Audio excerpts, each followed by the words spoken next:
What's up, everybody? This is the Moms at the Helm, episode 2, and this one is going to be called A Time for Everything. All right, and again, I'm Tiffany. I'm Holly.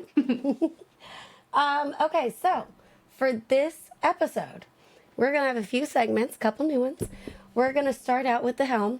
That's what we call our Bible verse, what kind of leads us into this whole podcast. It is like our baseline of what this whole thing is guided from.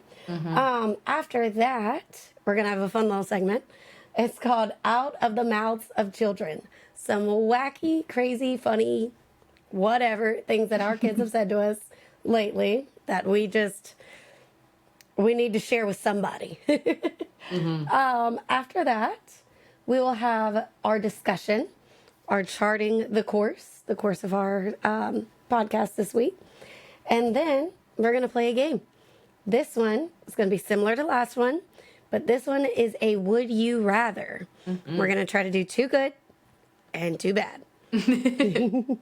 Both hard to decide because you don't want one and you do want the other. You want both of the other. Yep. All right. And then to round it off, we will be doing Galley time. That is where we give you a stupid, simple, quick and easy recipe.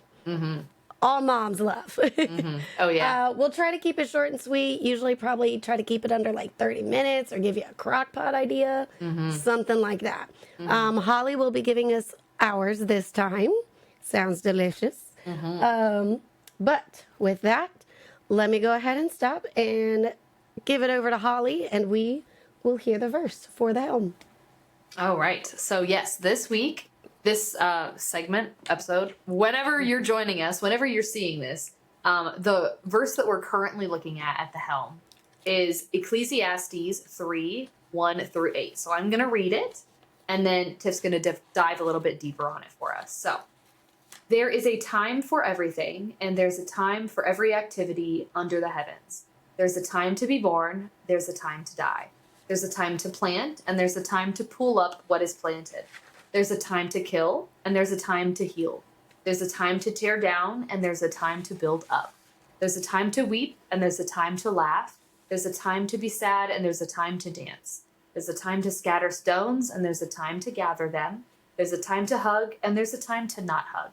There's a time to search, and there's a time to stop searching. There's a time to keep, and there's a time to throw away. There's a time to tear, and there's a time to mend. There's a time to be silent, and there's a time to speak. There's a time to love, and there's a time to hate. There's a time for war, and there is a time for peace. All right. And I know it sounds like a lot, but that is just 1-8. It's so pretty, and I love the way it's like written out and everything. It's just, it's so poetic. I believe King Solomon wrote it, and he wrote Song of Songs. All of it is like poetic. It's just beautiful. All right. So wanted to give you a little bit more information on that, at least from our viewpoint. I would love for you to read it. Give us your takeaways. Tell us what you love, what you hate, what you connect with. All of that about this verse, of course. But Holly and I are going through this Bible study book right here. This is the Bible in a year. We're not totally stressing about doing it in a year. I'll be honest with you. We are going with it and really studying with this one. So I looked through here and I got a little line from the section where you go through Ecclesiastes. And I just wanted to share that with everybody.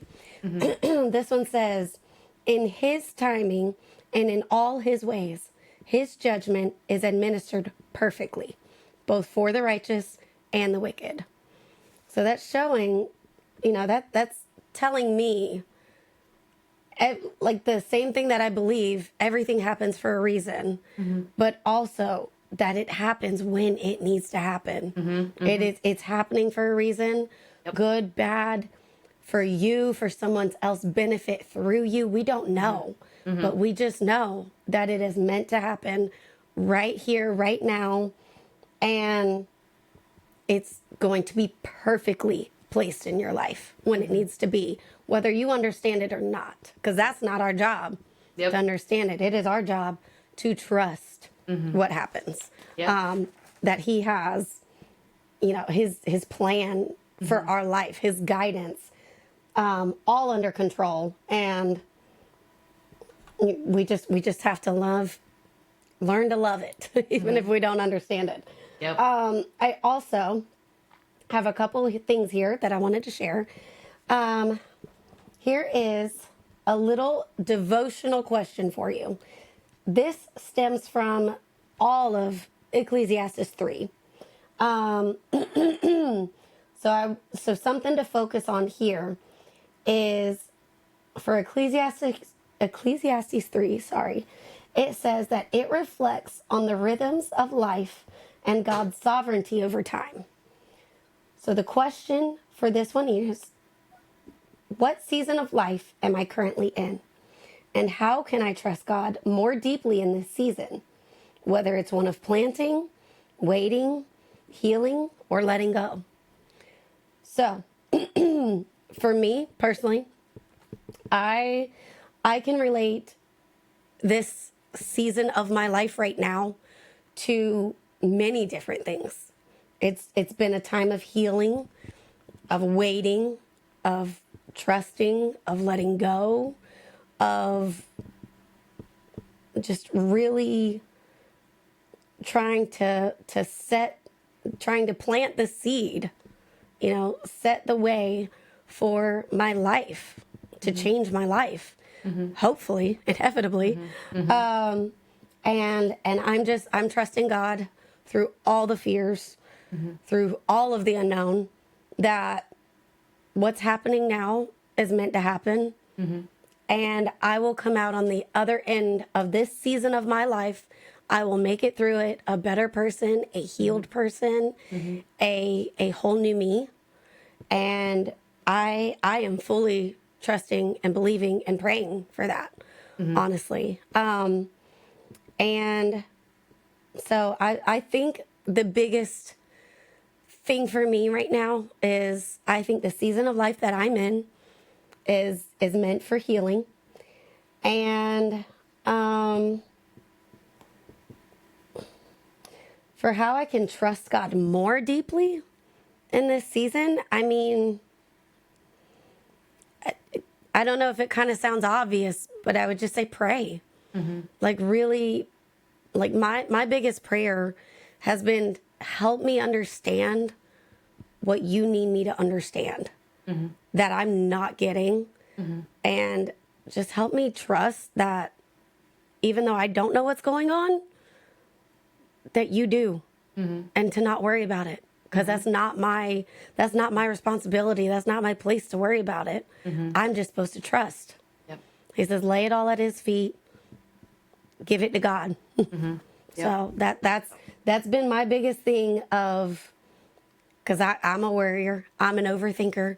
I think all moms are, especially when it comes to our kids, but I think we all are. And that's our biggest struggle, is giving it to God and letting go of it. Yeah.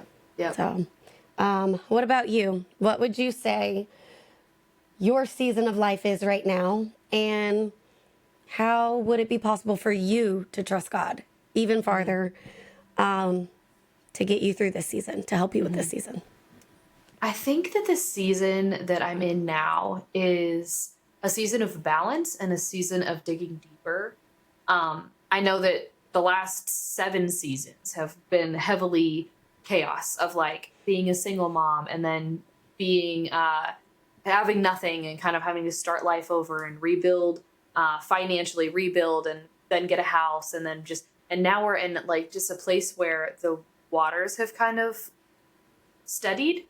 And now it's just a place of like, we're about to enter summer, the first summer of my children's lives that I get to like just be with them all summer. You get to be a part of, just 100%. be a stay-at-home mom. Yes. And so just finding the balance of, in our day-to-day, how to connect my kids deeper with their faith, and how to just balance giving them what they need and not too much. And that sounds weird to say, but I know that I want to go like to this place this day and this place this day and go to do this. And there's just so much that, first of all, no one can financially do it all. And then it's also just like I desperately want to instill in my children something that I'm trying to still instill in myself, which is the ability to rest. And I know that that has not been a part of me ever or instilled in me necessarily. And so just giving them like, you know, on this day, we're going to go to the butterfly house. And on this day, we're just going to be home together and we're going to jump on the trampoline and we're going to color coloring books and just like making sure that the balance is there. And so, and that kind of trickles into all of my relationships, making sure there's a balance of give and take. And having the ability now with this little bit of extra space that I have in life, both where I live now, both what I do now, like just everything, there's more space in. Right? Relationships have more space in them. And it's all about then being able to now dig deeper in those ways too. And my faith as the fundamental part of all of that. Dig deeper in my faith. Some of the ways to trickle into the second half of that I do that, that I'm working on doing that is, one is being involved in my church because it keeps me having to make sure I show up. Like, and that sounds bad, but if I'm on the schedule, if I'm on the schedule, I have to be there, not just for one service, but for both services that Sunday if I'm singing. So, and it keeps me committed, especially now since I don't have a job, like it keeps me committed to something, that is just bigger than me. And it always deepens my faith to be able to, and to connect with people in that way through that service. So that's one of the things too, in addition to what you said, prayer, and just trusting that, you know, he's got a reason for all these things that are happening in this season. So yeah, that's my answer. Okay. I just wanted to, whenever you said, you know, being able to rest more, it reminded me of one of the last notes that I did in our Bible reading in this book. And it's funny because I wrote in here, like word for word, I feel like God has tried to show us how important rest is. It's not lazy. We need rest in order to grow and be prosperous, just like nature. So I think that's funny that like you mentioned that. And I literally, in the Bible reading that I was doing this morning, wrote that. Yeah, and that's crazy. I've always seen rest as like, oh, you're being lazy. Okay, you could do this, all these things, and you're sitting here. What are you doing? Get up. And I've always seen it as that, but it's like, and I guess because I'm like that, God was really putting on my heart whenever I read this, like rest is literally a part of creation. It was one of the first things he did. You know, before like anything else in the Bible, rest is one of the first things he did. And it is mentioned so many times in the Bible. And it seems to carry on so importantly throughout the Bible. Yeah, people were punished if they didn't rest. So it was a sin not to rest. And I think there was, if I remember right, you know, correct me if I'm wrong, but parts of the Bible where people were stoned when they broke that rule. I believe so, to rest. And so it's crazy. It's been really nice. Like I know some of these have been hard to get through lately. Some of these days in here, there's so many rules and and it just seems like you're reiterating things and you're reading the same things over and over. But I think he's really trying to drive it in that, you know, these rules are important and one of them is rest. And that's something that we all lose, especially in this day and age when everything's go. How can I make this faster, more efficient? How can I get more things done in a shorter amount of time? That's what we're all about. And yeah, most of us don't stop and rest on Sunday. And or whatever day, if you got a specific off day every week, you know, do you spend that day resting? No, you're like, I got to get this done, and I'm behind on this, and you're trying to do all the things in one little day that you're literally supposed to use to rest. And we wonder why we're so strung out as in our culture in general, that we don't know how to rest. And that's what stirred that up. Was I saw a post that was like something about just basically are my children going to grow up and know how to rest? And I read that and I was like, wow. It was something like, make sure that you are living in a way that your children learn how to rest, how to be. And I was like, I read that and I was like, they're not learning that from me. This was, a year and a half ago. I think I'm getting there better now. Yeah. Like, they definitely are seeing me take a nap. If I need a nap in the middle of the day and Shiloh's taking a nap, like, I will take a nap. And, they see that. Oh, I was terrible at that whenever Taryn was a baby. I was like, oh, if she's napping, I got to get stuff done. Yep. Yeah. So I saw that and I was like, oh, I got to make some changes. Like, they're not learning that from me. That is true. Sure, so. Yeah, because I think you and me both, that's one of our biggest things is, what do I want to make sure they take away from what I'm doing? Not what I'm trying to teach them, but what I'm doing. What are they going to see as, when they're our age, when they have kids? Oh, I want to do this because my mom did it. Oh, I don't want to do this because my mom did it. Right. Like that's a big, stress for me, at least I know. And I'm sure for a lot of moms out there, that's just something we worry about. Like a conversation we had the other day was, I think it was just yesterday, sitting there thinking about, I think I was telling you last night, sometimes I worry, is she going to remember certain things now, 20 years from now? Yeah. Or are they going to be part of her core memory, or important, or detrimental, or helpful, Yeah, exactly. Yeah. So anyway, I think just to kind of try to wrap it up, I think definitely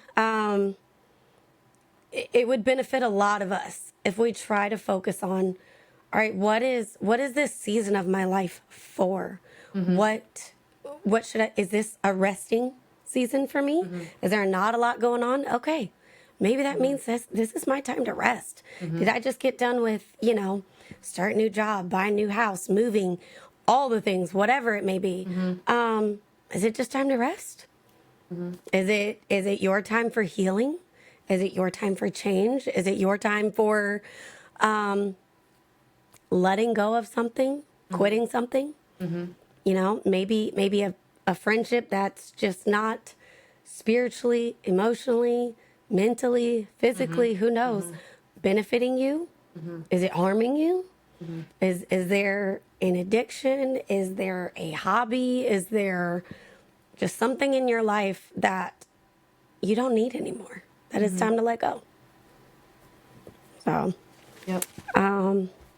I think that is the biggest takeaway that I have for that. And we will be posting some stuff, if you want to be on the lookout for it, on our TikTok, some extra questions. If you want to check those out, comment with us, let us know your thoughts, your feedback, give us your opinion. Also, you can write us in a story, give us your take. We can share that with others. We'd love to hear from you guys. Absolutely. So, all right. I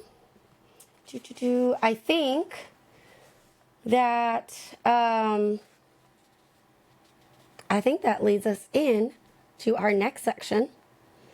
Sort of already speaking about our kids, but let's move on to the funnier side of things. So, this one we're going to call Out of the Mouths of Children. Like I said before, these are going to be some of the things, of course, not all the things, because we'd be here all day. This could be a whole thing in itself. Some crazy things that has been said. I think I want to use this one as my first one. Okay. And I think I told you this one when it happened, but you might not remember it. Okay. Because it was just like a little thing that I sent you. So, this one was an exchange between my daughter and her daddy. And so I can hear them, but I don't hear everything going on. So Cody came and told me later about this. So they're both sitting on the couch. They're watching TV, playing, wrestling around, daddy-daughter time. And then I think it stopped abruptly, and she doesn't like things ending quickly. So, anyway, I hear that she's starting to get a little frustrated, a little fussy with them and everything. And all of a sudden, I'm hearing her, whining and starting to sound a little aggressive. And I hear Cody, as we usually try to tell her, he goes, use your words. And she's like pushing him around and stuff. And I don't hear anything next but his laughter. And this is what he came to tell me. He came to tell me that. And he said, so I told her to use her words. And she goes, I want this arm here. I want this arm here. You're going to sit like this.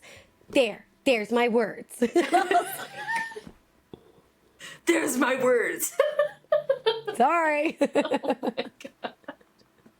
So stinking cute. He was silent after that and just started laughing and immediately came to tell me. And I'm like, what happened?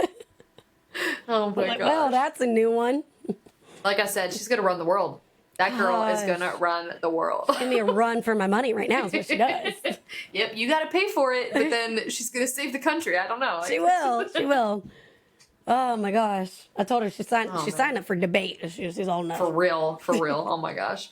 So I'll give mine. I have one, and I was telling Tiff, I need to write them down because yes, they happen all the time throughout the day, and there are so many little things that Shiloh says. Little quick ones. I wish I could just remember. I mean, he's been saying really funny things lately. Like he hurt his shoulder, and he keeps going, older, oh bad, and so we just all mock that and stuff. But more of a longer story, not that long, but we had gone to Pigeon Forge a few weeks ago with Tiff and Cody and Taryn.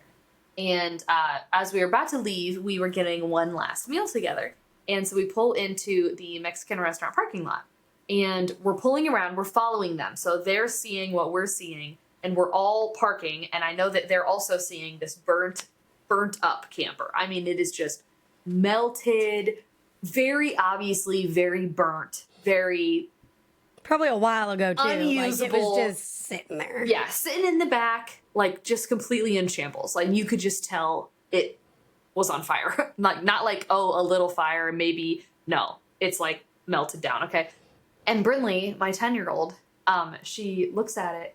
Or no, I looked at it and I was like, oh my gosh, that camper burnt down. Because it was just, I'm speaking out loud. They can all see it. They in their car, I know, saw it. And Brinley goes, oh, when? I was like, Bradley, I don't know when. You're There's not a sign. I wasn't 5 o'clock here. On Tuesday. We're also in the middle of nowhere, Tennessee. We're not from here. I don't know. I didn't read the news article. There on ain't this. nothing around I'm just looking at it and seeing the burnt rubble. So it's so funny. Oh my I was gosh. like, she's such a goober. I don't know. Just one of those things. That probably popped out of her mouth before it even registered and as soon as in she her said brain. it, she was probably like, oh. She's like, Mom 100%. Yeah. She'll watch this podcast and be like, yeah, I did. She'll be like, yeah, so. Oh my gosh, you gotta love it. Okay, so one more. It's kind of iffy about this one, but everybody thinks it's hilarious. So, my daughter likes to name things, and if she doesn't know the name of it, she just kind of calls it what it is, right? Mm-hmm. So, one of her favorite stuffed animals lately is, for example, one that we got in Tennessee while we were all together, and she calls it Eggy. I don't know why. Don't ask me. Is it an egg? No, it's the reindeer. Eggy. I don't know. A lot of times I like to try to ask her. So for the longest time, whenever I used to ask her, oh, what's your doll's name? Oh, what's your teddy's name? Whatever. She would just, if it was a cat, she'd go, Kitty. Mm-hmm. Or Dolly. Yeah. Yep. And, or Barry. Yeah. Yeah. Or she would just flat out, they don't have one. Mm-hmm. It's like, okay. What a rough life they're living. I know. Man, you don't even get a name. Sorry. But nowadays she will sit there and go, and she'll think about one. She gets the weirdest names. Mm-hmm. I don't know where they come from. Legit names. And I'm like, I've never heard a kid name that in my life. I know it's a name, but where'd you hear it? I was like, what? Oh my God. I wish I could think of some of them now, because if you ask her again, she comes up with a new one every time. Oh, yeah. Anyway, she likes to put a Y at the end of them. She'll go, like the other day, she brought me a stick. She goes, "It's sticky." And I'm Like, oh, hi, Sticky. okay, yeah, hi, sticky. Yep, It's yep. literally still on the back porch. It has to stay protected because she wants to keep it. Well, yeah. So. Sticky is legendary. Sticky is still there. I don't want to know what's going to happen when Sticky's not there. I'm praying a bird does not come and take it. Don't let Ollie take it. I know it is above his reach too. There you go. 'Cause she was safeguarding that thing from him. Anyway, so she likes to put a Y at the end of everything. And she likes to do that when she plays with her stuffed animals and everything. And usually it's oh so cute. It's adorable. And you're like, oh, hi, Eggy. Hi, Hi, Kitty. Sticky. Hi, Sticky. Whatever. The other day, we were playing in her room. And stop it. You could not share this. It's so good. We were playing in her room, and she picks up a stuffed animal, and I thought it was adorable, putting a Y at the end, until she got to octopus. She said octopus with a Y at the end. And you're And going I'm to have not to do the gonna math do on it. that one, everyone. I'm not You're going to have doing to it. just do the math on that. That, I didn't even laugh. I just, nope. Nope, we're done with that. I was like, oh. I walked away like, I cannot. Because, like, what do? You Yeah. overreact, and now she's like, oh. Nope. I was just like, This is funny. I need to do it every okay. time, or I need to. Yeah. Yeah. I was like, oh, okay. That stuffed animal's going to go missing. and when she walks away, it goes at the very top inside the little bin of the Yep. cage thing she has. And we for stuffed animals. revisit this friendship with this stuffed animal in a year and a After half she's when done we're with no the longer Ys. putting the Ys. I couldn't. I definitely was not going to say anything to her. Like, oh, don't No. say that. No. She don't understand. Oh, did we hear a new I favorite was word just if you like- said that? Exactly. And I was just like, I don't want to hear that again out of my 3-year-old. Nope. No. I'm not saying it. So I was like, we're just going to put that away for now. But So anyway, it was, I told Cody, and he died laughing. He thought it was hilarious. I was like, It is hysterical. It's and you had hilarious already afterwards. told me, but hearing you recount it again was just equally hysterical. Yeah. Again. Like, so good. yeah. Oh my gosh. Oh, it was funny. It was funny And you know, reliving maybe it. But she'll watch this podcast someday and be like, "Oh my goodness." yeah, she'll be like, Mom, Like, you she'll get shared it. that. She'll get it then. yeah. Hopefully many years from now. Many, but many, anyway, on that note, I think that's all we have for the Out of the Mouths of Children. So I will let you take it away on our next topic of charting the course. All right. So charting the course is a segment where we're just going to deep dive into a topic. Sometimes this will be a controversial topic, maybe. This maybe somebody wants to bring up and talk about. If you say, hey, can you talk about co-sleeping? Something like that. It might be a Bible topic. It might be just something that pops into our heads. It could be a news stream, like in the media right now, something that we're just going to chat about, charting the course on that topic. So today we're just deep diving deeper into kind of what our verse reflected, which is that there is a time for everything. So I have a couple things I want to talk to you guys about. Number one is kind of my journey through a time for everything. So, there was a season where I was graduating high school, young adult, where it was my time to just be everything, loud and out there and adventurous and just like, I was everything. I was if I was in a room, I was in a room. Like I was just the biggest presence in every room that I entered, whether or not they liked that or not. And then there was a season where I was, what was my next season? My first marriage, where I was navigating what it was like to be married, and I was 21 years old, and I'd never really done like relationships like that. I'd never lived with anyone before, and we moved into that marriage very quickly. And then there was a season of single motherhood. Like there's just always been a different season. For another example, there was a season of working at a summer camp, and man, I have a tattoo for that summer camp. I started going there when I was 5, went there as a camper, weekend camps with my dad. Then went as a camper in my teens, and then as I was 18, the first thing I did was sign up for a summer working at that camp. And I worked there 3 summers in a row. And it was another season for me, right? Where I was a camp person. And on the off season, literal season, summer was the season. On the off season of camp, I would just be gearing up knowing I was going back the next year. And the one thing that kind of ties into the next piece here is that even really good things like that camp, who just like made me, like huge parts of my personality are sculpted from the creativity and the outdoors and like the things that I experienced at Camp Tiffany. So much of who I am is because of that place and those people that I encountered. But then at the same time, every good thing comes to an end. And so there was a time where kind of getting to year 3 where I was like, am I returning next summer? Is that what's next for me?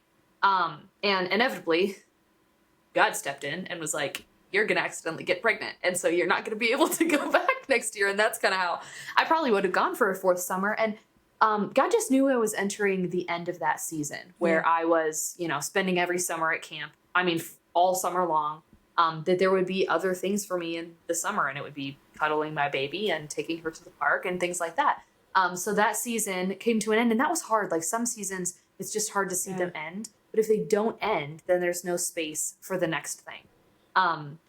And so we talk a lot about, or we've kind of talked about an author named Bob Goff, who he has devotional books. He has actual books, fantastic, amazing books. Like I do not read. I'm not a reader, but I have read his books. So good. And his wife's book, because she's of the same cloth. And so Bob talks about quitting something every Thursday. And it's just something that leaves space for something else to begin. And it can be quitting. It could be quitting a bad habit. Like, you know what? I've been eating way too many cinnamon rolls. I'm going to stop buying them. Like when I buy them, I eat 2. This is real life. I buy like the cinnamon rolls. Oh, I've eaten like 2 or 3 today. Maybe I just need to not buy them next week. I'll quit buying them next week on Thursday. Or you can quit a relationship like Tiff was mentioning earlier, something that you need to let go of. Bob talks about this in such a beautiful way, and we'll revisit that here later at the end. But there's just different seasons for everything. And unless we quit things and leave space for something else to begin, we are kind of roadblocking the things that God has for us. If we're not ready to open new doors and let other doors shut, even doors we really enjoyed. Camp was, everything to me. Like those were 24 so long. Oh, those were 24-hour days. The most tired I've ever been in my life. From sun up to sundown, and in the middle of the night, I had campers waking up all night long. Like I was so tired and so fulfilled all summer long. It was such a good time, such a good season. It made me, and so, but it still was a thing that had to come to an end. And what's cool is when I was a single mom, I actually went back for a summer, and I had a nanny, and the kids got to go with me. So that was really cool to do another summer where I was actually like number 2 in command running the camp. But the kids got to be there with me. So there's still a season where I got to go back to that. But there's just always ebbing and flowing of seasons. And another little example I'll throw in is I have always like hated baking, hated plants. And now I like bake things. Not like hardcore, but like I'm literally running like a micro bakery, which is insane. If you would have told like Holly in her 20s in that season, hey, you're going to have a little micro bakery when you're 31. Oh, no, that's not what I'm going to do. I'm not going to spend my time. And here I am, and I'm planting things because I'm into the homesteading. And so the ability to create my own food, grow my own food. Well, I'm not creating it. God's creating it. But grow my own food, like that is very enticing to me. So there's just different seasons where if we don't say like, if I was just like, there are certain people I know, and I can be this way in some respects too, that are just like, this is the type of person that I am. I am a plant hater, and they just stand on this pedestal that they refuse they to don't want to let on. it go of. They refuse, and it can be really stupid things like that, where they're like, no, I don't like plants, or no, I don't like whatever it is. And they will refuse to move on that topic for the rest of their lives. And they're missing out. I mean, it might seem stupid, like, oh, I'm missing out on growing plants, don't really care. But it's just crazy how when you let yourself change, you let yourself, I'm not really looking that much like this version of myself anymore. And I love these pieces of her, and I'm glad that they existed because it molded me into what I am now. But and even like the extroverted, loud versions of ourselves that we've talked about, I'm not like that as much anymore. Yeah. I wish I was, and I miss it, but I'm also okay with the fact that this is a different version of Holly, and I'm definitely not as like I used to thrive in loud, public, busy, and now I don't thrive. That's not the word. I'm like, this is fun for a little while, but after a little while, I'm like, I'm ready to go back to my house where it's all quiet. My cats are here. So there truthfully is seasons for everything. And being able to say, you know what? I trust God to lead me in whatever is next. And if that means shutting the door on something that I love so that another door can open, that is something that is so hard to do.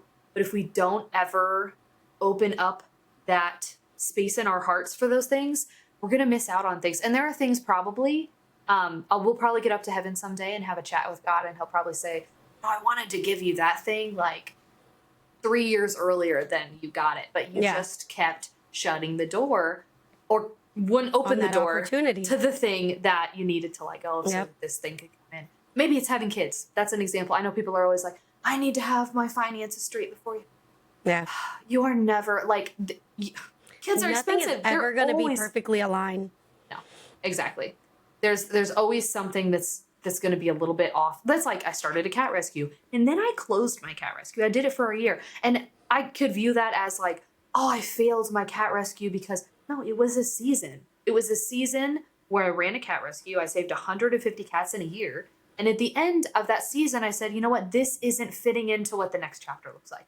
Yeah. So I'm going to shut it down. And I found a way now to still love cats, and I'm fostering for another rescue. But this is a different season where I don't have to do all of that. Everything just has, if you're willing to say, it's okay for me to quit this. It's okay for me to let this go. Even if it's something I love, that cat rescue, it gave me so much purpose to do something other than, as we've mentioned before, other than being mom. I was saving cats. I was running it, and I ran it well. I ran it. 150 cats came through. They got homes. They got the medical needs. And I came at the end with $0. Like, not in the negative, which a lot of cat rescues, because they're out here loving cats so much, they end up in the negative. Yeah. God bless them. But they just want to help and help and help. And I ran it well. And all of these seasons are also about finishing well. Yeah. You can do something. And when you're quitting your job or you're finishing up school, there's, a lot of people will put in their 2-week notice. And I know there's a lot of people who will just kind of give the bare minimum those last 2 weeks. And actually, there's another podcast that I listened to that mentions finishing well. That podcast is called the Bless Up Podcast. If you search that one, they're fantastic. I think they were going to talk about, like, their episodes are older. Their episodes are older. They don't have any new ones, but I thought they were coming back. I'm not sure. But anyways, there's one called Finishing Well. And anyways, I revisited that earlier today because it felt connected to this there's a season for everything topic. Yeah. And they're just, if you finish, you give everything the best that you have because you're a reflection of God. And so you're going to finish a job and you're going to give the bare minimum and you're going to leave them with a bad taste in their mouth about who you are. That's not a good reflection on God and the way that he sustains things and cares for the things in his life. So that's kind of my... it's funny that you mentioned that too, because I don't think I've ever told you, but that is like spot on to one time when I put in a 2-week notice. I was a leasing consultant for a brand new build, high-rise, way too expensive apartment complex. Mm-hmm. And it was such a toxic environment. I couldn't do it. Mm-hmm. I couldn't stay there, and I knew I didn't need to stay there, I knew for a long time. And I even had people telling me, like, you don't belong here. And like in a get out now while you can kind of way. Mm-hmm. Anyway, I remember I put in my 2-week notice, and I was not like top of the list, had the most signs and, brought in the most, tenants and everything like that. Mm-hmm. That wasn't me. I'm not a salesperson like that. Yeah, neither am I. Ask Franklin Stover, who employed me as a sales rep and then was like, And it's so crazy because it's like the people that were coming in are, of course, looking at like, oh my gosh, this is so pretty. Like, you know, moving into their first apartment. They don't got a lot of money. They're just starting out, you know, all the things. And they're looking at this apartment complex going like, you know, oh, this is so beautiful. I would love to live here and all this kind of stuff. And I know they can't afford it. And I'm like, I am not going to try to ruin your life to get you in this apartment so because that I can make my sale. Yeah, so I can make my sale and look better. I could not live with myself if I did that. And so I couldn't do it. And so I put in my 2 weeks notice, and my boss, of course, I think she even said to me, like, you know, yeah, this isn't for you, you know, kind of thing. You're like, thanks. Like, thanks. I know. I was like, yeah, I know. I don't want to be here either. You know, trust me. But she, a week later, called me into her office, and I was always kind of like scared to go into her office with her because I don't know, she made me nervous. And she called me into her office, and she closed the door pretty heavily after I walked in, and I turned around like, what are you gonna do to me? Yeah, I was like, what'd I do? Like, am I leaving today? You know, I didn't know what was going on. And she goes, Tiffany, I'm about to tear up that resignation letter. And I was like, you're like, no, you're not. Excuse me? I said, no, I'm leaving. And she goes, no, you're not. And I'm like, I sure am. I'll leave today if you want. I sure am. I was like, what's going on here? Because yes, I am. And she was like, what's your deal? What happened to you? I'm like, what are you talking about? You know? And I was just so confused. And she goes, you started killing it, didn't you? She goes, you got 7 signs this week. What happened? You finished well, baby girl. And I told her, I was like, Dang. I'm happy. I'm happy now. I see the light at the end of the tunnel. Yep. I know I'm leaving. I am not heavily stressed and feel the weight of this entire place on me. I'm leaving. Yep. I'm doing good. I'm happy. And that's carrying over into what I'm doing. I'm just full of joy. And that's coming out in my work now. Like, I don't think she understood. Like, I was crying going to work. And sometimes leaving work. Shoot, some of the stuff that was said sometimes. But anyway, it was a very rough place. I'm not going to lie, one time, like all of the people, all of the contractors and stuff that worked in that building knew I didn't fit in. I didn't belong. They don't like me. They don't treat me the same here. And one day they came in, all of them, like the whole team, came into our leasing office. And my boss was standing there talking to her assistant manager. And the boss of that team, he looked at her, he said, we're taking Tiffany. And she goes, everybody, dude, I got all the looks. All the looks on them women in the office. And and she's like, excuse me? And she goes, we're taking her out to lunch. We're taking Tiffany. She'll be back when we get back. And I loved him. Oh, he was the best. And she's like, are you serious? And he's like, yeah. He's like, Tiffany, get up. Come on, let's go. They did not tell me. Oh my gosh. I was not warned. I got up and I was like, okay. I'm like, are you allowed to see that? And I got up and I left and I just and they were all like, just looking at me. All the talk started. Dude, when I came back, I don't know who to listen to. Yeah, when that, I was definitely listening to him. But an excuse to get out of here. Yeah, exactly. And yeah, like all of if looks could kill when I came back, girl. But it was so awesome. And usually I got like 30 minutes for lunch. It was there in the office because we were like a new build, new area. There wasn't nothing around there. I'm usually stuck with somebody trying to have a conversation with me, so I'm trying to eat my food in like 10 minutes. It was rough. And I got to leave, and I was like, I was so stressed because I was just like, are we allowed to do that? Can I do that? Are you allowed to say that to her? All these things, right? Yep. And I was like, I have a 30-minute lunch. He's like, you'll be back. I'm like, but I have a 30-minute lunch. And he's Like, there's no place I can go sit down for the. And he's like, you'll be back when we're done with lunch. And I was like, Okay, yes, sir. okay, thank you. It's like, man, I like you guys. Yep. But it was really cool. And of course, like the whole lunch, we were sitting there like all spilling dirt on the whole building. Oh, And it was so much fun though. And I got back, and whenever we came in, of course, it was like everybody was waiting for me. It's like they watched for the truck to pull up. And we came in the building. They came in with me. To protect you from. Right, I think so, a little bit. And I think before he left out, he's like, all right, same time next week. I was like, you're going to get me in trouble.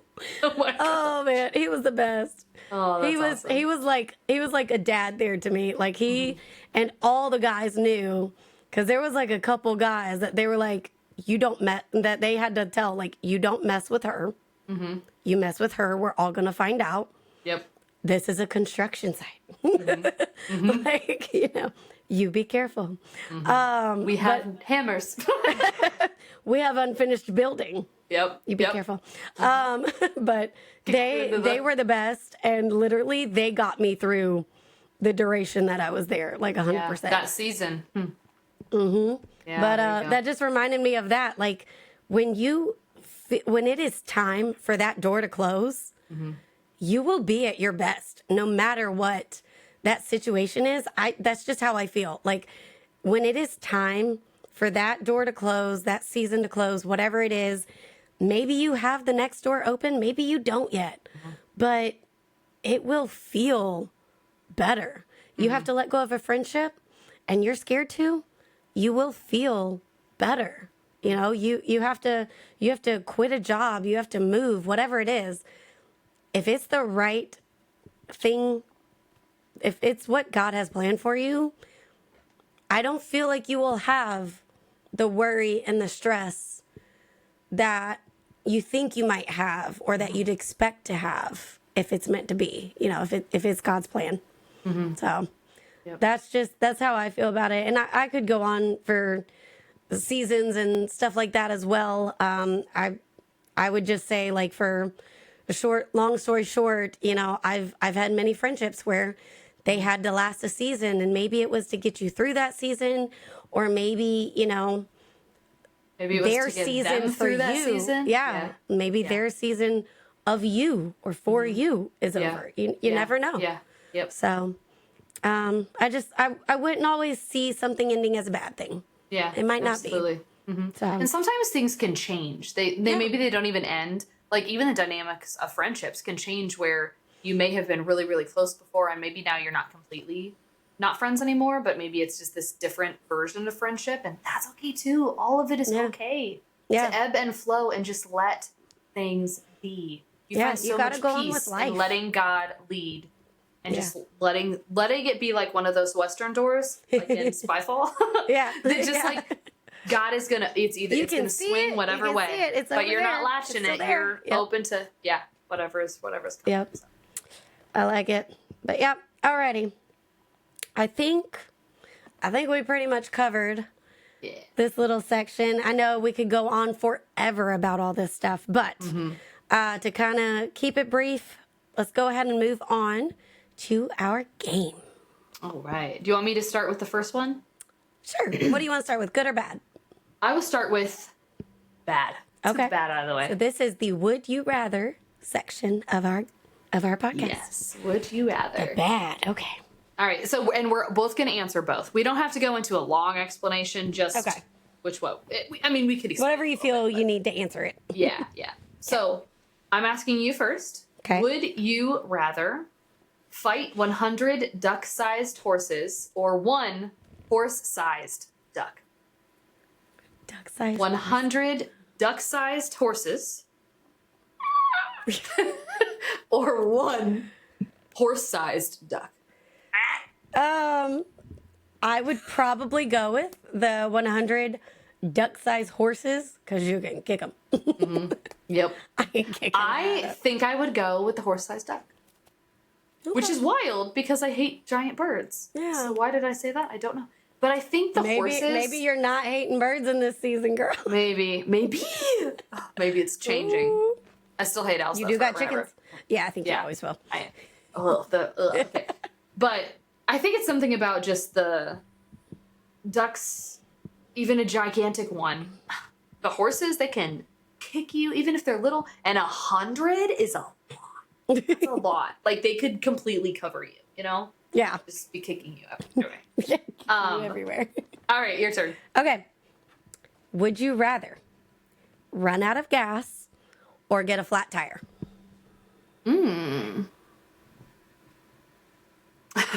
I'd rather run out of gas because that's just the norm for me. I was about to say, I know you've probably done it several times. A flat with your tire, riding on E. I'm not as skilled at, but running out of gas, I've done it at least twice since I've met Stacy. So Oh my gosh. in the last 4 or 5 years. So Oh my gosh. yeah. I would probably say run out of gas because it's cheaper. Yeah.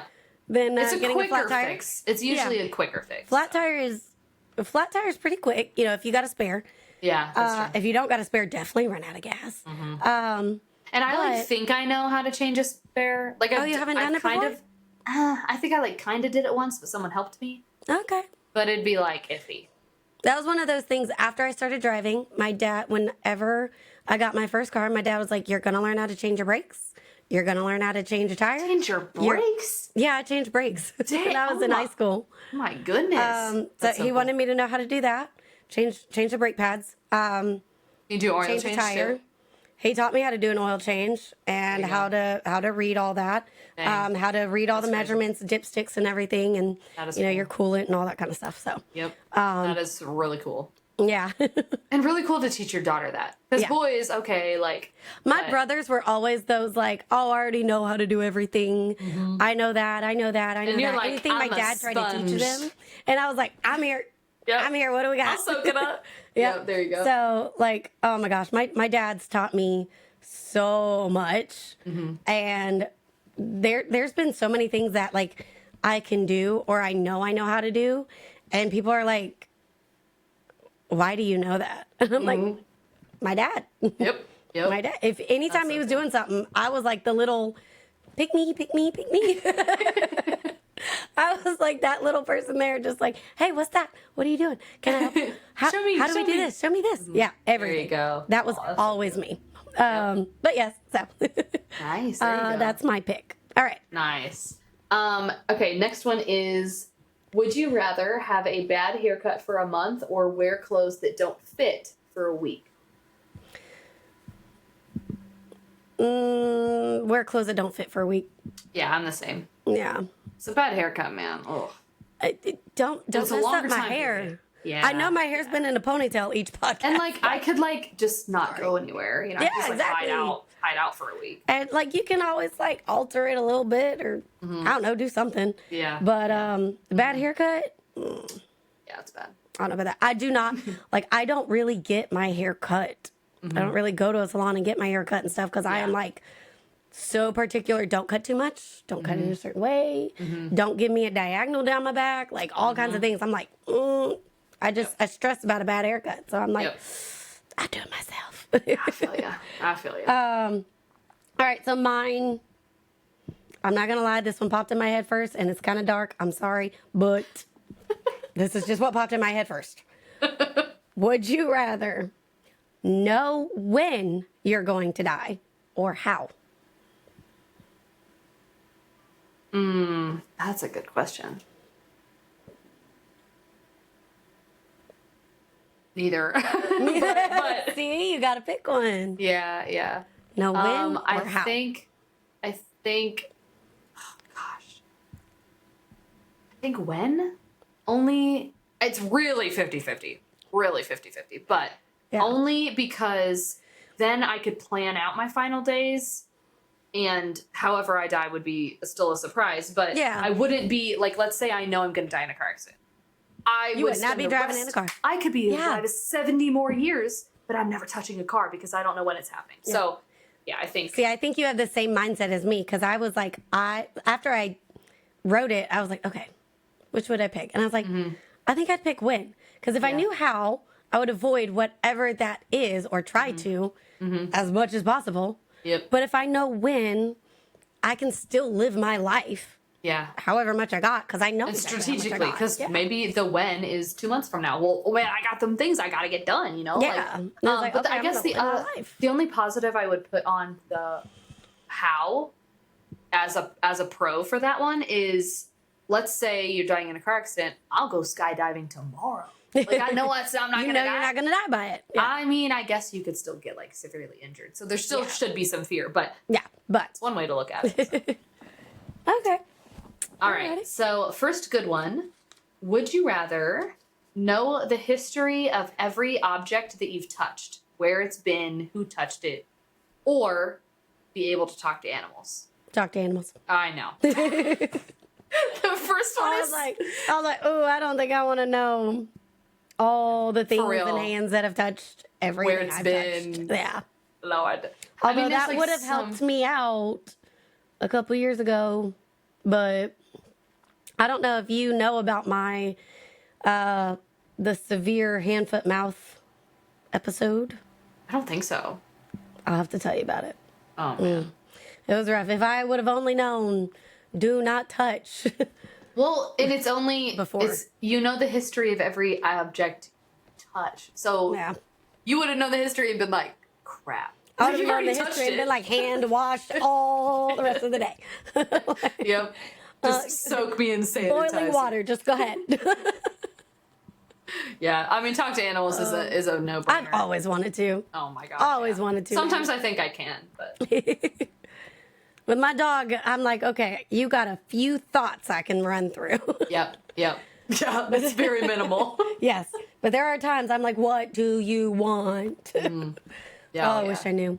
But okay. So, for my good one of my good ones, groceries paid for a year or gas paid for a year.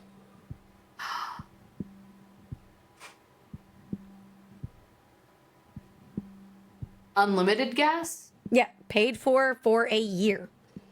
I think unlimited gas, and it's weird to say that because it would be less money, kind of like But our then groceries. you could take full advantage of it and like travel and all that Yes. kind of. Okay. Yes. That's Because what like I right think. now, living as far away as we do, I spend so much money on gas, like more than the budgeted amount, and it's just I don't even drive excessively. It's just Yeah. I live so It's far just away. the things you got to do. And so I constantly am like, I really shouldn't go to Canton today because of whatever. Yeah. Gas is just a hindrance on my life. And the grocery thing I got pretty down pat that I have a good system, and so definitely gas. I honestly think I was going to go towards groceries just for the sake of trying new things. Yeah, and I mean you trying have no stuff limit. out. Yeah. You don't have a limit. You get to try. You can get the fanciest steak. You can get the best, ingredients, top Brand quality name, stuff, everything. everything. You get to try things that you would have been like, I'm not touching that. Yep. you know. So anyway, I think Now, I if was you just had thinking of it that way. said, if you had said like food, like out to eat food, Yeah. oh, different Yeah. story. You So mean I don't have to if cook I all would have year? said food, that would have been no question asked. Yep, I don't have to cook all year immediately. Yeah. Yeah, because I actually like hate driving. I just if I could teleport everywhere, that'd I be the would way to go. love to drive more, but Cody's always got to drive. I hate I it. was like, no, nope, I'm driving. nope. You can't. No, It gives I me don't- no something to desire. focus on Yeah. while I'm in the car. And Well, I now think, you just Marco Polo me the whole time. So yes, it's fine. yes. I think it probably stems from how bad I have RLS, restless leg syndrome, and sitting in the car for a long time period Yeah. without having anything to focus on or, I guess, entertain my body, moving Yeah. my arms, moving my legs. Because it's called restless leg syndrome, but you get it all over. Yeah. Yeah. And anyway, so driving just helps with that. Yeah. That makes sense. But anyway, no, I love, I guess it's the like control of it all and the focus and, I don't know. It's keeping my mind busier. Yeah. We couldn't be more different in that way, and that's okay. That's what makes That's friendship okay. beautiful. I'll drive for you. You be my passenger. There we go. There we go. There we go. On these drives where I have to go get the kids on Thursdays, you could be Exactly. the driver. What a dream. I would have picked you up and been like, you just do the radio and snacks, girl. I got Yes, you. let's go. Let's go. I love that. All right, my last good one, or my last one in general, Yes. is would you rather, this is really deep. It's ChatGPT. This is where I got this from, but. Aw, you didn't make yours? No. Okay. My bad. I was like, you know what? All right, so this Dude, I says, swear would I you... spit mine out in like 2 minutes, and some of these I'm like, where did that come from? Yeah, I had nothing. It was a dry well over there, so I had to go to my good friend ChatGPT. It is. Would you rather feel inspired every day or deeply at peace every day? Deeply at peace. There you go. Deeply at peace. I don't know. I think deeply at peace for me too, because it goes into that resting thing where if I'm inspired, Yeah. I'm never going to stop moving. And Exactly. And I think I mentioned it in the last podcast. Like that has been a prayer of mine for so long. Like I need peace. I want peace in all the ways I need it in my life. And there's moments where yes, you know, I feel at peace and stuff like that, but like to genuinely feel deeply at peace. Oh man. Yeah. Oh yeah. Yeah. Yeah, absolutely. All right. Well, my last one is like a fun one. Would you rather a 5-day all-inclusive resort anywhere in the Bahamas or a 5-day cruise?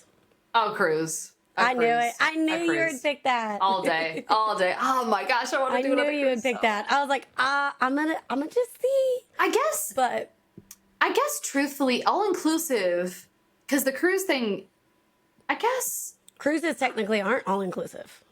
Yeah. I mean, they kind of are if you pay for like the drink package and all that kind of stuff. Yeah. But I'm going to change my answer. I'm going to change it to the Have you been on one? No, I've never stayed at an all-inclusive resort. We need to do it. We need to do it. The only all-inclusive experience I've ever had is the cruise. And I view it that way because of the food. And we did do the drink package, so. I'm not going to lie. I have fallen asleep with a drink and nachos by the pool, and it's amazing. You got to do it. It is. It is. Oh, so that's, yeah. I think because I love the cruise that you're kind of going to different places. I love cruises. You know that. But the idea of having the all-inclusive and staying in one, this is your hotel. But it's so relaxed. It's no rush. It's not a crowd of people all the time everywhere. It's not a lot of waiting. Yeah. Oh, man. I all the time want to go back to an all-inclusive resort. So my honeymoon was, we were married in May, and we had our honeymoon actually in September. I don't know if you knew that. We've never had a honeymoon, so. Yeah. Ours we planned. It was later. But anyway, so we had ours in September, and we went to Punta Cana, and I want to go back all the time. I want to go back because it was amazing. The food was amazing.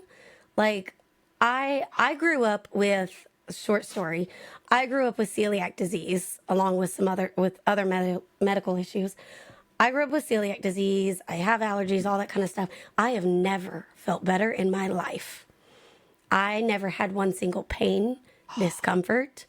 I felt I had so much energy. I never felt better in my life. And I was like, I need all of this food in my suitcase. Like, Yep. Whatever is here, take it all. That's cool. The air, the water, whatever is going on here, I need it. It's good all. for me here. Yes.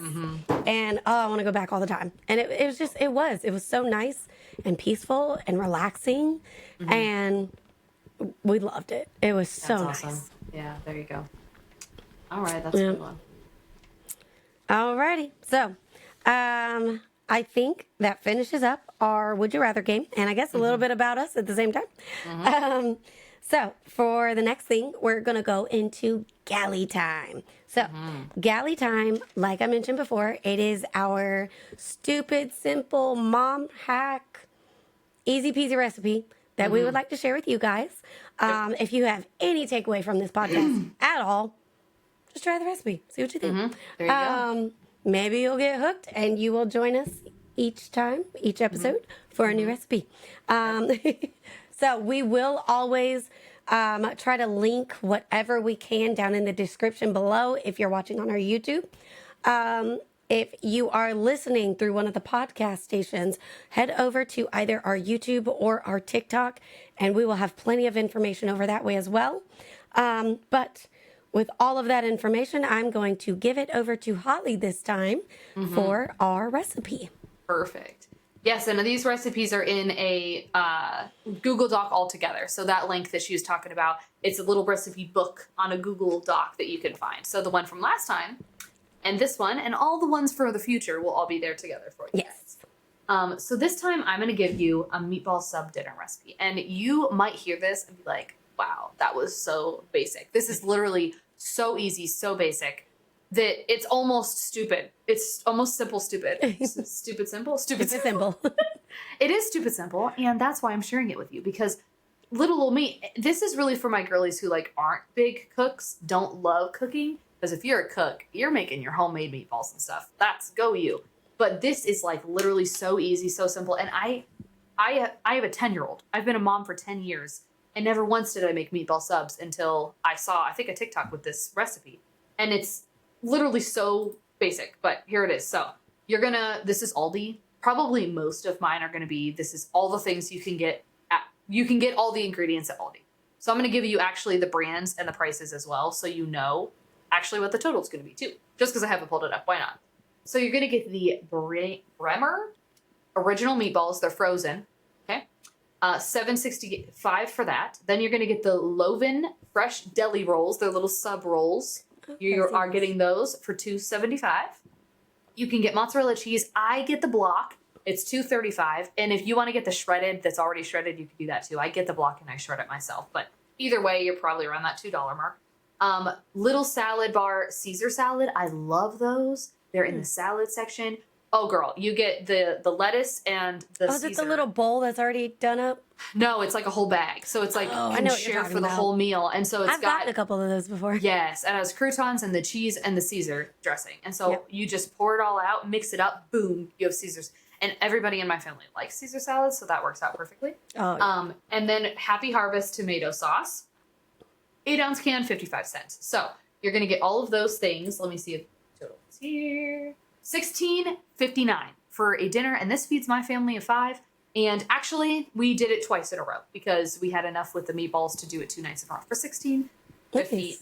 So you just basically follow what you're assuming. Okay, this one's so easy that it's almost stupid to explain it, but you follow the packaging for the frozen meatballs. Cook those up. I put them in the oven. There's probably multiple ways to cook them, as there usually is. I put them in the oven or whatever it says. Then when they come out, you roll them around in the tomato sauce. Then you put them in the deli roll. You sprinkle your mozzarella cheese on top, and you slap some of that salad on the plate. And this is why I'm sharing this one. It makes me feel like I'm a mom. Like, this is we're having meatball subs and salad for dinner. That just feels to me so like a real dinner. Like that. That's not ramen. And I'm not hating on ramen, because ramen was what was the night before. But like, this just feels so cool to be able to do, and they're delicious. They are so, so good. So easy, 5 ingredients, $16.59. Your recipe for this week is your meatball subs. So that's and you get a good amount of that food triangle in there. You do. You got your tomatoes. So delicious. Kept it real stupid simple for that one. So moving into a practical. It seemed more complicated than that. So that no, it's really told me not. that. It's I'm not even gonna draw it out because there's nothing to draw. It's so I guarantee you guys are gonna be like, make it. Yes, it's so good. So then we're gonna go into our practical takeaways. So that's at the end of the podcast, where we just kind of go back and want to pinpoint a couple of things for you that maybe we want to emphasize. So we're gonna do a little challenge here. And the challenge is kind of what we've mentioned several times in this episode, that we're challenging you to quit something next Thursday. Whenever you're watching this, if you're watching it on the release date, which will be a Friday, it would be the following Thursday. If you're not, whatever next Thursday is. If tomorrow's Thursday when you're watching this, tomorrow. So whenever there's another Thursday, you're going to quit something. As we mentioned before, this can be a relationship that is not for you anymore. You know it in your soul. God has shown you many times. A relationship you just need to let go. A bad habit. It could be something good. As I mentioned, the summer camp that I worked at, I couldn't do that forever. It's something that you're going to quit so that God can open the door for something else. That something that you just feel, pray about it. Pray about the thing that you're going to quit so God can lead you there. I will stop rambling about this because I have a little 1-minute video of Bob Goff, who I mentioned earlier, talking about quitting. And it's really short, but it'll kind of give you an idea of what we're talking about. So I will share that video. Let's see here. If we keep telling people that we're new creations, but everything's exactly the same, it's like that's deception, right? And there's nothing new about that. What I'm trying to do is give the boot to one thing every Thursday. And you don't get to make suggestions for your loved ones. All right. Yeah, just for you. Just say, what's one thing that would make me change? And I would go for a little higher up on the tree than saying, I'm going to quit broccoli or something. You say and you can even let go of a hurt that you've had with somebody that just messed with your heart or your head, or just say, you know what, we're done. Because if I tried to figure out why I was going to forgive them, then I would just start thinking about why they ticked me off again. I'd probably hate them more. But what's been helpful for me is I'm just not going to skip over the middle part about reliving on a loop, like what happened. Just say, hey, it's done. That was then, this is now. We're done. And the question is less on them. The focus is on me, and say, how could my heart be different? And I want to just change some circumstances to get there. I like that. So there you have it. Just a little snippet of,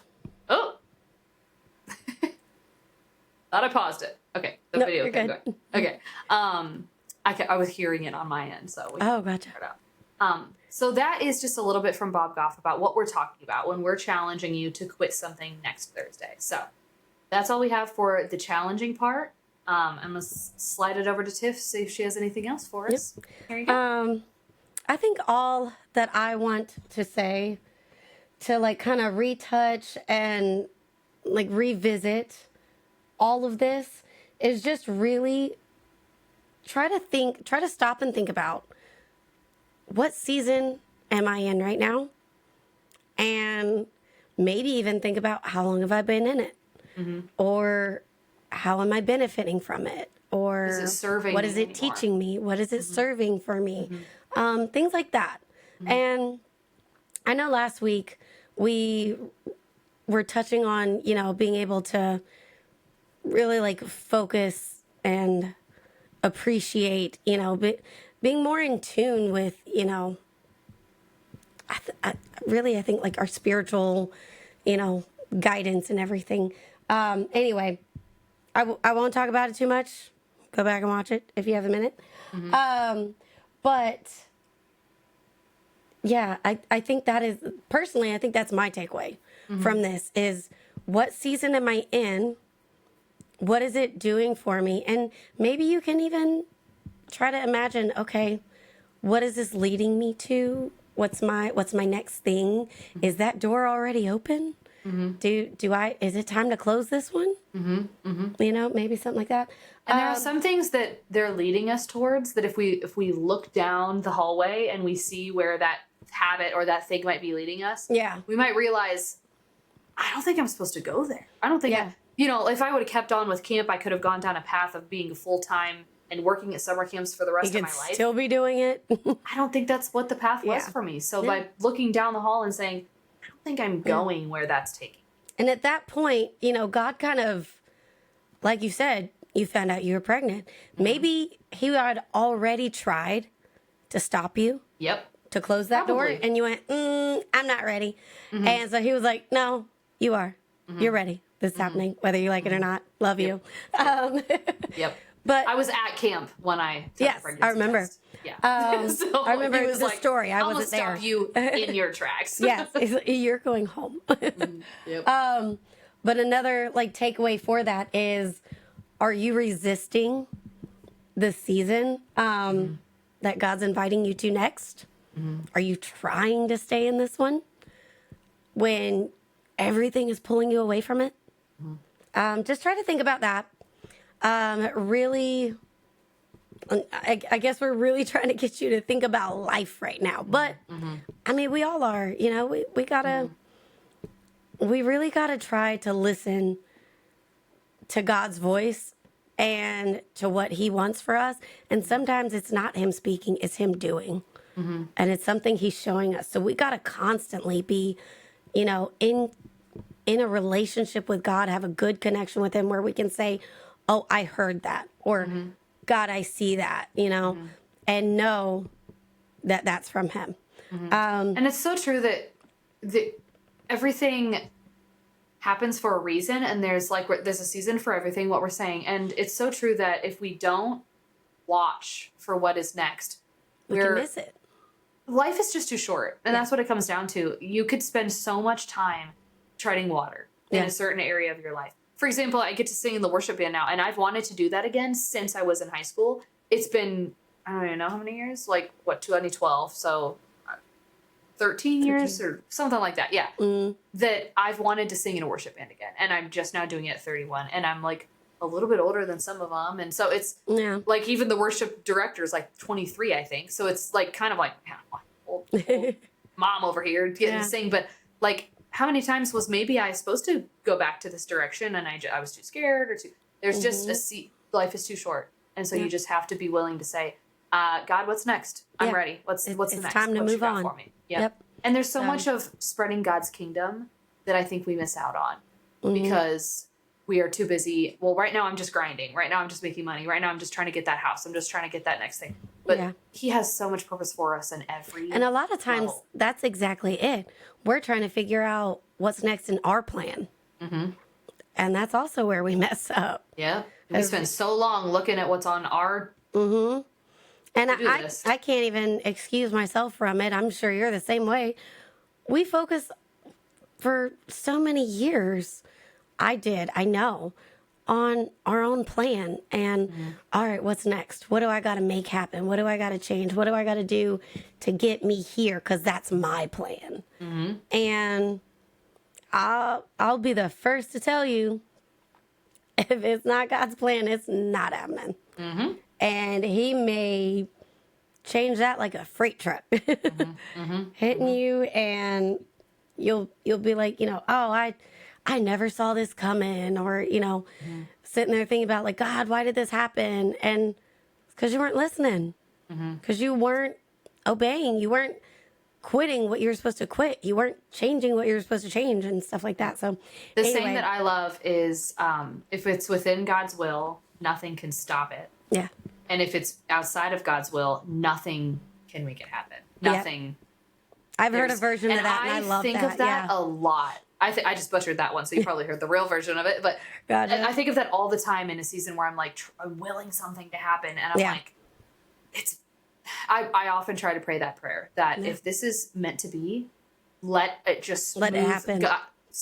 Guide smoothly in there. Like let it just happen easily and peacefully. Yep. And if not, push me in the other direction as far as like in relationships with people, in jobs, in everything.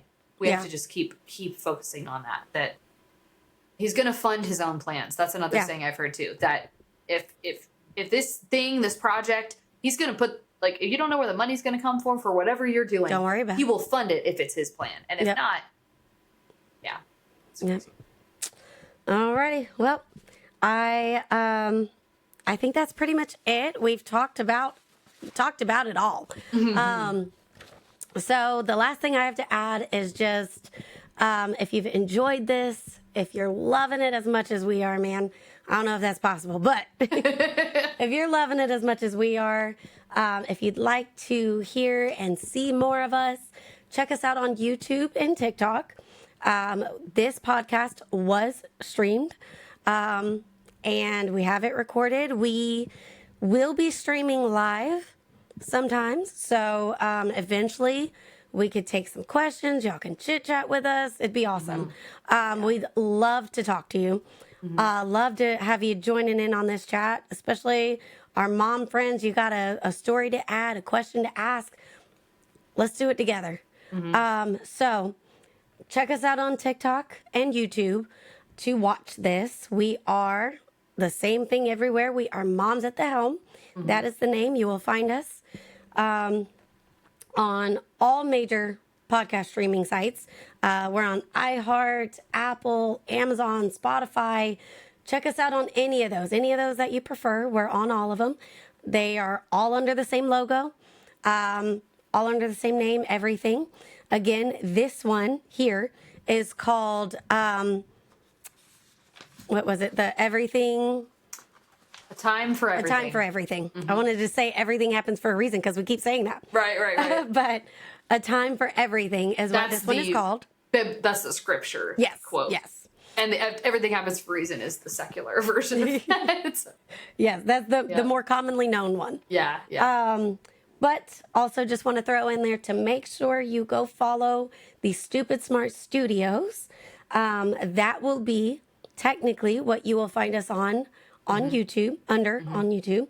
And then we will be under the Moms at the Helm podcast. Our husbands actually have the All Stop podcast if you would like to go check them out. Theirs are a lot more fun. Yes. Play games and stuff like They that. have the games, they have the questions, what's going on right now. Yeah. Funny, silly, just they're goofballs and we love them. But they're also on TikTok and Facebook and everything as well. You can find them on there. And we would just love to talk to you guys, to broaden our following and get to really communicate with you guys. Just a little throw out there is we have all been gaming together. And so we have grown this like friendship with some people, and it's just so fun to meet people from all around the world and see how we can all connect and relate and just enjoy and share your day and share a picture of what you're doing and your pet and your that connection of meeting these people online through the gaming, like you're saying. I would love people love that you would have never met any other way than online, through TikTok, through mostly TikTok, but through TikTok and YouTube and Facebook, and it's great. We love it. So we love the interaction. We love meeting all of y'all out there all over the world. Like we've said before, I'm in North Carolina. She's in Ohio. Technically, our families met because y'all met on TikTok. So we love it. It's so much fun. We love doing this, and we would love to share this with you as well. Absolutely. So just be sure to follow us there and watch out for our little sneak peeks and our previews that we'll be posting for the upcoming podcasts. Like we said, this will be monthly, so leading up to it, we'll give you little snippets here and there. As to what's to come. Yeah, get you excited for it. And yeah, so just reach out to us. We'd love to hear from you. Yep, absolutely.